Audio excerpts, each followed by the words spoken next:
Bonjour mesdames, messieurs, on est le jeudi 27 janvier 2022 et on verra dans cette édition que la primaire populaire a commencé aujourd'hui. Les 470 000 inscrits donc sont amenés à voter. La République En Marche lance son site de campagne avant même d'avoir un candidat déclaré. En Iran, Rome, où 280 kilos de résidus de cannabis ont été découverts sur l'autoroute A7. En Martinique, un adieu poignant au jeune Steve, 15 ans, décédé à vélo à Saint-Pierre. Un petit point sport bien sûr, et aussi vous retrouverez en fin d'édition votre météo ainsi que les éphémérides de demain. C'est la fin des titres de votre édition. On est donc le jeudi 27 janvier 2022.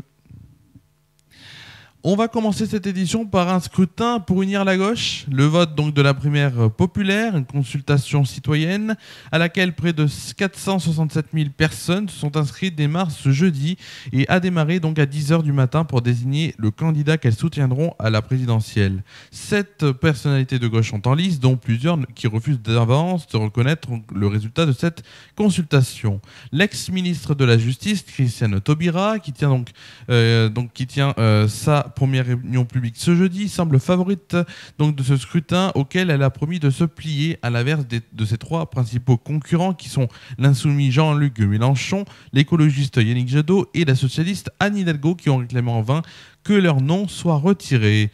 Outre ces 4 candidats, les électeurs auront le choix entre le député donc européen Pierre Lourotourou et encore 2 candidates issues de la société civile, Charlotte Marchandise et Anne Aguirre-Potery.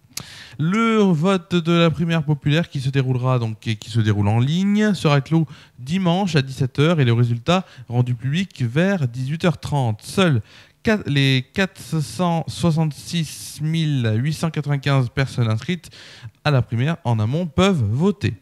Le scrutin donc se déroule en un seul tour et au jugement majoritaire, c'est-à-dire que les électeurs doivent évaluer et classer les candidats en répondant à cette question. Pour faire gagner l'écologie et la justice sociale à l'élection présidentielle, j'estime que chacune des personnes serait... Les inscrits donc doivent attribuer à chaque candidat une mention de très bien à insuffisant. Mais pour recevoir l'investiture et le soutien militant de la primaire populaire, le vainqueur doit s'engager à inclure à minima l'esprit du socle commun, un socle programmatique préparé l'année dernière dans son programme et à favoriser donc le rassemblement avec les autres candidats. À défaut, la primaire ne soutiendra personne. On va maintenant pour un autre titre de l'actualité, on va encore parler de politique et de l'élection présidentielle, puisqu'une nouvelle étape importante pour la campagne portée par la majorité présidentielle, c'est quoi? C'est ce jeudi, La République En Marche qui lance une nouvelle campagne intitulée « Avec vous 2022 ». Pourtant, le parti n'a toujours pas de candidat déclaré donc pour la course à l'Elysée. Emmanuel Macron, qui continue à entretenir l'ambiguïté, on le sait. Toutefois, l'initiative « Avec vous 2022 » ne laisse entrevoir que peu de doutes. Un site a été mis en ligne, donc avec l'objectif de partager les paroles de plusieurs Français venant d'horizons divers. Ils parlent ainsi que de leur quotidien, mais ne manquent jamais d'avoir un mot tendre à l'égard du bilan du futur candidat Macron. Sur ce nouveau site, on découvre donc par exemple Manuel, 34 ans, gérant d'un bar irlandais à Lorient. Il détaille la création de son pub, ses inspirations et ses difficultés, notamment pour traverser la crise sanitaire. Mais selon lui, l'État a joué un rôle crucial dans cette période si difficile avec les aides que l'on connaît. Ce sont surtout les prêts garantis par l'État qui nous ont permis de respirer. Grâce à cela, nous avons survécu à la tempête et envisagé le futur un peu plus sereinement. Le ton donc est donné. Dans la même tendance, avec vous 2022, donne aussi la parole à Lona, une jeune infirmière de 25 ans à Bordeaux, une manière de dépeindre donc les hauts et les bas de ce métier, tout en mettant l'accent sur la gestion de la crise sanitaire par l'exécutif. Cette campagne est portée donc par l'ensemble donc de la majorité présidentielle, à savoir La République En Marche, le Modem, Agir ou encore Horizon. Au-delà du site, les comptes Facebook, Twitter et Instagram sont en voie d'être lancés. De plus, une campagne d'affichage a été notamment déployée et les tracts seront livrés d'ici ce week-end, explique un cadre du parti. La campagne est donc bien lancée malgré l'absence pour l'instant d'un candidat officiel. On va tout de suite maintenant parler de faits divers. On va tout de suite parler de faits divers local. Les douaniers donc de la brigade de Romans-sur-Isère ont réalisé une spectaculaire saisie de drogue dimanche 23 janvier au soir sur l'autoroute A7. Lors du contrôle donc d'un point lourd sur l'aire de Saint-Robert-d'Albon dans le nord dans le Nord-Drôme, ils ont découvert 280 kilos de résine de cannabis au milieu donc du chargement composé de café. Le chauffeur, un ressortissant turc donc âgé de 65 ans, travaillant pour une société hollandaise, était parti d'Espagne et devait se rendre aux Pays-Bas. Placé dans un premier temps en retenue douanière, le sexagénaire a été remis donc ce lundi aux enquêteurs de la police judiciaire de Valence. Ce jeudi 27 janvier, à l'issue de la prolongation de sa garde à vue, il a été déféré au parquet de Valence en vue d'une comparution immédiate devant le tribunal correctionnel dans l'après-midi. On n'a pas encore le verdict. On va tout de suite, et je vous dis, on est donc dans les conditions du direct dans cette émission, et je vous dis, je n'ai plus de piles dans tout ça. Mais ce n'est pas grave, ne vous inquiétez pas. Voilà, ça c'est juste éteint. Voilà, là je m'entends un peu mieux. On va donc traverser l'océan Atlantique pour aller en Martinique où l'église de Morne-Rouge n'a pu accueillir donc toute la foule venue rendre hommage à Steve petit frère, décédé donc le 16 janvier dernier dans un accident de vélo. Sa passion à Saint-Pierre. Ce jour-là, il était à peu près 13 heures au lieu-dit du Petit Réduit.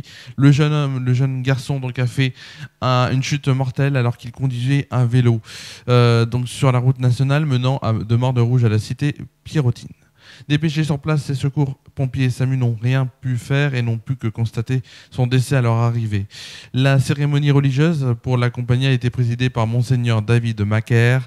L'archevêque donc a ainsi rappelé que Steve avait confirmé son baptême dans cette même église il y a quelques mois et il a lu la lettre que le jeune homme lui avait adressée. J'ai 15 ans et j'aime le vélo, j'ai fait 3 ans de cheminement et je veux continuer à connaître Dieu. Allez, petit point sport maintenant, pour vous dire que l'équipe de France de handball a joué son possible dernier match hier et s'est imposé. Il fallait s'imposer ou faire match nul face au Danemark et ils se sont imposés 30-29. Demain, donc, l'équipe de France de handball jouera sa demi-finale. Ce sera face à la Finlande à 20h30. Et aussi, pour vous dire une news de foot, Saint-Etienne s'est imposé face à Angers sur le score de 1-0. But contre son camp, certes, mais but important en vue du maintien. Tout de suite, on va passer à une rubrique que vous adorez. C'est tout de suite la météo.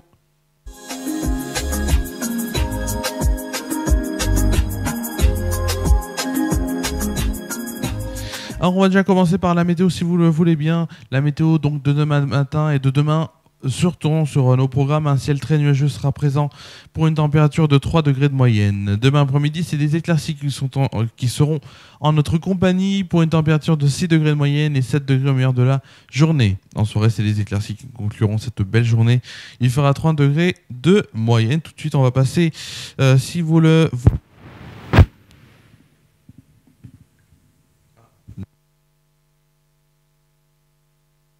Bon, un petit problème de micro, comme vous avez bien pu le comprendre. Tout de suite, on va passer donc à la météo. Si vous le voulez bien, la météo de demain matin, c'est bon. Dans 3, 2, 1, voilà. Tout de suite, la météo de demain matin. Demain matin, les brouillards sont encore nombreux sur une large moitié nord, alors que sur un tiers sud, le soleil s'impose facilement. Mistral et Tramontagne soufflent modérément en leur domaine. Les gelées sont moins fortes et moins nombreuses, cantonnées à l'extrême sud après la nuit dégagée. Côté température, il fera 1 degré à Charleville-Mézières, Strasbourg, Dijon, Bourges et Bordeaux, 2 degrés à Lille, Troyes, Limoges, Lyon et Biarritz, 3 degrés à Rouen, Paris, Orléans, Montélimar et Montpellier, 7 degrés à Rennes, Nice et Ajaccio. Pour le plus froid, il fera moins 1 degré à Toulouse et pour le plus chaud, 8 degrés à Brest et Perpignan. Demain après-midi, le soleil s'impose sur un tiers sud, mais le ciel reste assez nuageux sur les 2 tiers nord. Quelques brouillards peuvent rester tenaces au centre-est. D'une façon générale, les températures sont moins froides et plus homogènes, à peu près de saison sur l'hexagone. Côté température, il fera 7 degrés à Lille, Paris et Toulouse, 8 degrés à Cherbourg, Rouen, La Rochelle, Limoges, Aurillac et Biarritz, 9 degrés à Rennes, Bordeaux et Montélimar, 10 degrés à Nantes, 13 degrés à Marseille et Nice. Pour le plus froid, ce sera à Charleville-Mézières où il fera 4 degrés. À l'inverse, où il fera le plus chaud, ce sera à Perpignan et Montpellier où il fera 15 degrés. On fêtera donc demain la Saint et la Saint. Vous allez voir de qui la Saint. On va donc fêter la Saint au Thomas. Le soleil se lèvera à 8h26 et se couchera à 17h41. On gagnera ainsi 3 minutes de soleil. Alors sur cette antenne, on se retrouve donc demain pour le Gita en inédit. Sur Déclic Radio, le mag spécial, donc le mag avec Jess and West, un groupe artiste vraiment super bien. Alors il devait normalement faire un concert samedi, ça a été annulé. Je vous le dis, donc à 19h. Ça a été annulé par la mairie, mais ils seront par téléphone donc avec moi donc pour cette émission de 11h à midi à peu près à 11h midi dans le mag par téléphone. Ils nous expliqueront bien sûr plein de choses. Voilà, donc ça tac.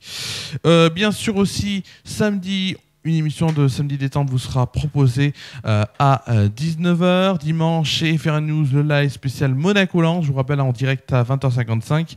Et en direct, exceptionnellement, ce FR News Foot, ce sera à 13h10 lundi. Voilà.